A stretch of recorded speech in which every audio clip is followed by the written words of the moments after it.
You're watching Two Button Crew. The daily show for Nintendo fans. New theme song. Hey, if somebody out there wants to make us a theme song or something, that'd be cool. You don't have to though. Better be good. Yeah. My trek through the past has continued.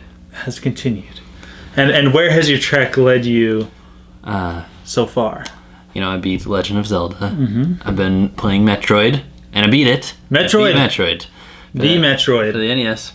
So I'm planning to play some more classics from those series. I'm planning on alternating them. But we'll see. Don't get too crazy. I'm still playing Wind Waker and everything. So, you know, that counts. Join me on my streams at random times. So, first of all, I'd like to point out that I love the Metroid series. I think that's a given. It's my favorite. You love it, I love it. Yeah. I think it's the best Nintendo IP for me. You know, I debated against you that Mario was the better series, but that's just overall. For me, I love me some Samus. Yes.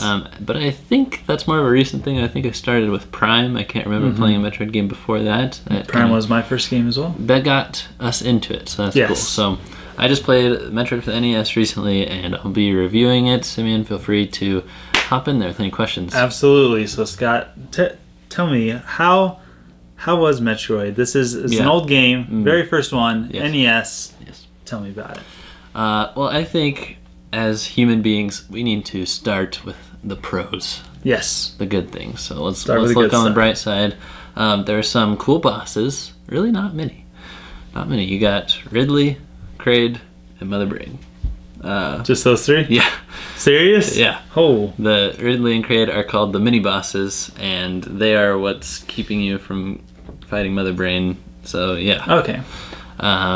Some cool beams. You got your standard one, which is like pew pew, and then you get the long shot, which actually reaches across the whole screen. Yeah, because the first one just couple pew. Yeah. Yes. Inches in front of you. Right, and then you get the ice beam, and that really helps. And then you get the wave beam, and the wave beam is really nice because a lot of enemies are too short to hit, and you have to waste a bunch of time getting into your. You can't crouch. You have to get into your morph ball. See, I'm so jaded by yeah. So when you finally get the wave beam and it goes like this, it kills everything. It's real nice. So those were nice. Cool power ups. It's cool that Samus is the girl. That was a nice pro of the game that I tried to put myself back in the shoes of people first playing it. Awesome reveal at the end. Although there's so few pixels, could have just been a long-haired man. But yeah, anyway. Could have been Fabio. Yeah, it could have been. It could have. And then I think the best power up that you get is the screw attack. Of course. Man, the enemies that jump from the ceiling and swoop down at you give you so much trouble, but once you get the screw attack, you're just jumping through everything, and that really helps traversal and retracing your steps to places you've already been. Just makes it go a lot faster. Unfortunately, I do have a longer list of cons. So that's where the pros end. Yeah. Okay. The progression through the game is unclear. For multiple reasons. One of them is that there's no sense of direction.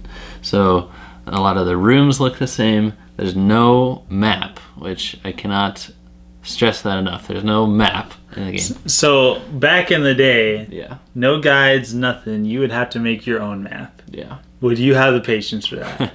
No. See, do you know what the worst part about that is making your own map? Is that you'd probably want to start on the left-hand side of the paper. Right. And then work your way that way, because all video games were that way up to that point. Yeah. But do you ever have to go behind where the first screen is? It's the first thing you do to get the morph ball. Yeah, so if you start on... Yeah, you're going to be constantly remaking your map. And then also... Or adding pieces of paper to the side. How I played through it, which is full disclosure with a guide, I didn't go to the path to Mother Brain to see that the statues of the mini-bosses were blocking my way. And then even if I did, I might not have understood I need to beat these 2 people in order to come back this way, or this is where I need to go after I beat those 2 people.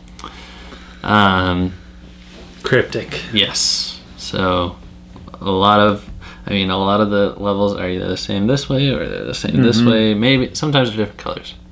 There's not many upgrades. You only get those couple beams I mentioned, the screw attack, like better jump, and more ball bombs, and something else. Man, did I say screw attack? Yeah. I don't know. Yeah, missiles. There's a lot of missiles and some energy tanks. Space jump boots. You do not get as many energy tanks as you do later in the series. You can only have 6. Ouch. Yeah. And the upgrades that I mentioned, they're hidden in unintuitive places that don't say, hey, there's something a little fishy about this. No, it's just like, shoot the block on the top of the screen 3 blocks from the left, and then freeze an enemy so you can jump on top of it and go through it and get something. Holy cow. Like, just things that you couldn't know. Unless you just shot every single block in the game. Yes, or in some cases Morphball bombed it, or whatever.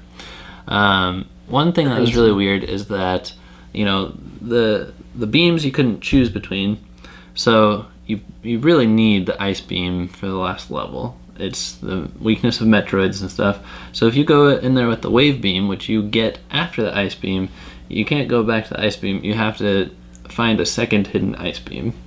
Kind of weird. Are you serious? I'm serious. So what happens if you get that second ice beam before you get the wave beam? You'll probably die. No, I think the beams stay where you pick them up. Okay. But if you go to insane. face the boss without the ice beam, you won't do good. No. There's really bland background. You pointed this out in our 8-bit versus 16-bit. I was about to say, how about that? Yeah, thanks so much for pointing that out. It ruined my experience. Yeah, you're like, the backgrounds. Yes. Why? There's no good way to heal. There's no save stations like in Prime where you get recovered. You have to shoot. You gotta like stand by a little pit of single enemies flying up one at a time. It's insane. And then like they drop a couple healths and they don't come out again until you get the health, and then if the health is too close then you'll get hit as they come up. And just 2 steps forward, 3 steps back. Then there's a couple glitchy things. This happened to me a lot. Enemies will come through doors as I'm going through them, and I go really slow through the door and it loads the next screen, but the enemy just flies through and I take damage. What? Yes. Now, okay, remind us, what are you playing this on? I'm playing this on the 3DS Virtual Console. Okay, so they didn't fix those bugs, it's just like completely just carried over. No. And I'm about to say the last one, the very worst one, and the most baffling that they didn't fix on the 3DS. It is the stinking Slowdown. This game can't take very many enemies on the screen at the same time, but they put them there, and it slows down nonstop. Your bullets slow things down, power-ups slow things down. Sometimes it's like slogging through mud, and I couldn't kill things fast enough to keep the game going. So that's lame. Maybe would have been a little more understandable during the NES, but still they should have programmed it differently so you don't walk into rooms with those kind of situations ready to happen. But I don't understand how Nintendo is selling this game on the 3DS with these all those issues. Problems. Yeah, like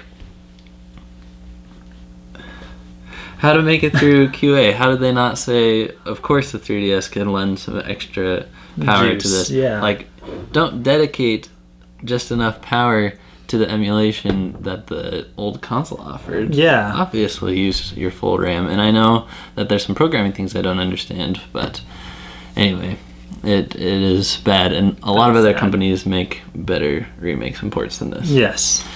I might enjoy this more as a 3D classic, and some other things I might enjoy more are Zero Mission. Which is a remake of Yes. the first one, yeah. Thank you. And I'm also really looking forward to playing Super Metroid, because I know that's a better game all around, and I know it's very famous, so I'm definitely looking forward to it. It's so good! So I rambled a lot. Do you need to ask me anything else? Let's just say, what did you like that was in this game that the newer games don't have, and vice versa? What's missing that the newer games have that this one doesn't? I don't know. I guess I would say side-scrolling. I do like 2D Metroid format. Newer games don't have that. Yeah, So, that's true.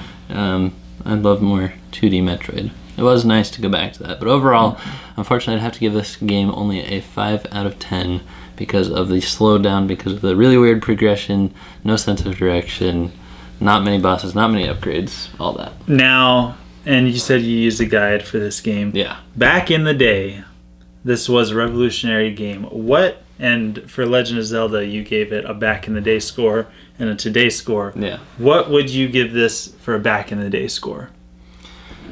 I don't think a lot of my issues are really alleviated for the back in the day, you know. I guess the bland backgrounds didn't have much to compete with and stuff, but still, like the core gameplay that gets slowed down, that gets not knowing where you're going and stuff. I'm not gonna give it a better back in the day score. So ouch. There you Metroid. go. I'm really looking forward to Super Metroid. I'm not down on the series at all, so we'll definitely be talking about Metroid more. Yes! And Prime Federation Force is not that far away.